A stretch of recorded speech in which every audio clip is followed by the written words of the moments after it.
All right, let's cut through all the noise in the skincare world. Seriously, forget the 10-step routines, the fancy, expensive ingredients. Just for a second, we're going to go back to the absolute basics using a dermatologist's super simple but really powerful framework.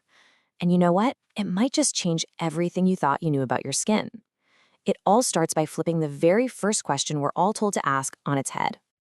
So, this is it, right? The big question. What's your skin type? The whole beauty industry, it feels like, is built around this one idea. You go to a store, you go online, and everything's neatly sorted into these little boxes. Oily, dry, combination.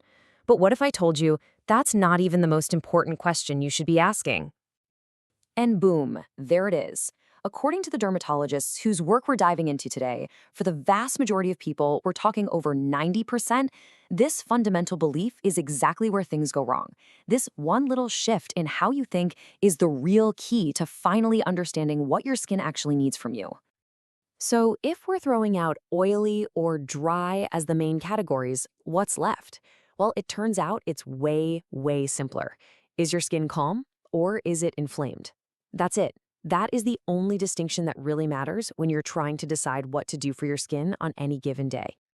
Okay, so let's break this down. On the left, you've got inflamed skin. Think of it as angry skin. It's red, it's reactive, maybe it's breaking out. It just feels compromised. And on the right, you have calm skin. It's happy, it's resilient, it's stable. Now, here's the most important part. Your skin can and does move between these two states. The goal is always to get your skin to calm first, and then do everything you can to keep it there. Wow, this is such a powerful way to think about it, isn't it? When your skin is red and irritated, it's basically a wound. And trying to fix it by throwing a bunch of strong, active ingredients at it, well, that's like taking a cut and pouring lemon juice on it. All you're doing is adding fuel to the fire and making that inflammation a whole lot worse. And the dermatologist has another great analogy for this. Think about it. If your house is literally on fire, you don't run around looking for a tiny fire extinguisher, right? No. You call the fire department. Severe inflammation, widespread acne, that's a house fire for your skin. You need to see a dermatologist to put out those big flames before you can even think about a daily routine at home. All right, so whether you're in the process of calming down that fire or you're lucky enough to be maintaining healthy skin, the foundation is exactly the same. These next two steps are the absolute non-negotiables that every single person should be building their routine on. It really doesn't get any simpler than this, does it? Proper cleansing and relentless moisturizing. That's it. These two things are the pillars of any good skincare routine. Everything else, it's just extra. If you can get these two steps right, you have already won half the battle. For real. But, proper cleansing does have a few rules. If you're wearing makeup or sunscreen, a double cleanse is your best friend. Start with an oil or a balm to melt all that stuff off, and then follow up with a gentle foam cleanser. And here's a huge tip. Don't just squirt the cleanser and slap it on your face. Work it into a rich lather in your hands for a good 10-15 seconds first. It's the foam that does the hard work, not the gel itself. Okay, let's talk moisturizing. When you think about putting on moisturizer, you're probably thinking, once, maybe twice a day. But our dermatologist has a pretty surprising number in mind for us. 3. What on earth could that mean? Get this. That's the number of times you should moisturize before you even walk out the door. The idea is to layer it. So you do it once right after you cleanse, then maybe again after breakfast, and then a final thin layer just before you head out. The secret isn't about gooping on a ton of product at once. It's about building these thin layers to fight that deep down dryness and create a really strong, resilient skin barrier. Okay, so you've done the work. You've focused on cleansing and moisturizing, and your skin is consistently in that happy, calm state. Now, and only now, can we talk about leveling up. This is where those active ingredients come in, like vitamin C, B, and A. But you have to remember the golden rule. Actives are for calm skin only. Think of this as your ultimate cheat sheet for actives. Vitamin C is your morning antioxidant shield. It brightens and protects. Vitamin B3, also known as niacinamide, is amazing for calming and supporting your skin barrier. And then you've got the powerhouse, vitamin A, like a prescription retinoid, which is your nighttime anti-aging hero. But look closely at the cautions. Vitamin C and A are a hard no on inflamed skin. And with vitamin A, you only need a tiny, rice grain-sized amount mixed into your moisturizer for your whole face.